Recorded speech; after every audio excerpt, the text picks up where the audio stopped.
প্রতীত শক্তিকে রুখে দিতে বৈঠকে সব রাজনৈতিক দল ঐক্যবদ্ধ থাকার প্রতিশ্রুতি দিয়েছে।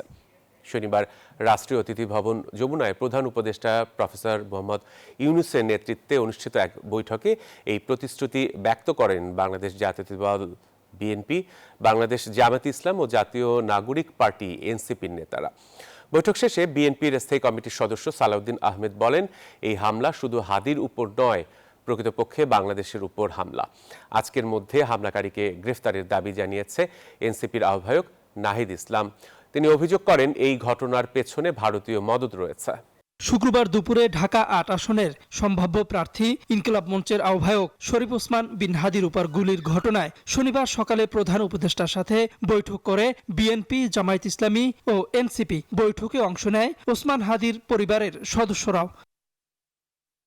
নারী রাস্তার একমাত্র নাম ফেমিকন, যেন কাশফুলের নরম ছোঁয়া।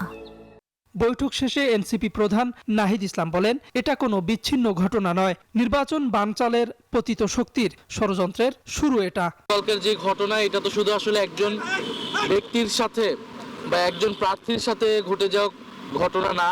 আমি গতকালকে বলেছি, এটা কোনো বিচ্ছিন্ন ঘটনাও না। এটা আওয়ামী লীগ যেই ষড়যন্ত্র ছক আঁকছে নির্বাচনকে ঘিরে, সেটার একটা শুরু বলা যেতে পারে। বিএনপির স্থায়ী কমিটির সদস্য সালাউদ্দিন আহমেদ বলেন, ফ্যাসিবাদ বিরোধী জাতীয় ঐক্যে কোনো আপোষ নয়। যারা নির্বাচনকে বানচাল করতে চায়, দেশের স্থিতিশীলতা চায় না, তারাই এই হামলা করেছে।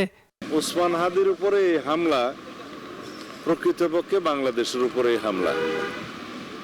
এটা বিচ্ছিন্ন কোনো ঘটনা বলে আমরা মনে করি না। আমরা ফ্যাসিবাদ বিরোধী জাতীয় ঐক্যকে অটুট রাখব, এই জায়গায় আমাদের কোনো আপোষ নাই। ওসমান হাদির পরিবারের আহ্বানে রবিবার সর্বদলীয় সমাবেশের কথা রয়েছে। তাওহিদুল ইসলাম, নিউজ 24, ঢাকা।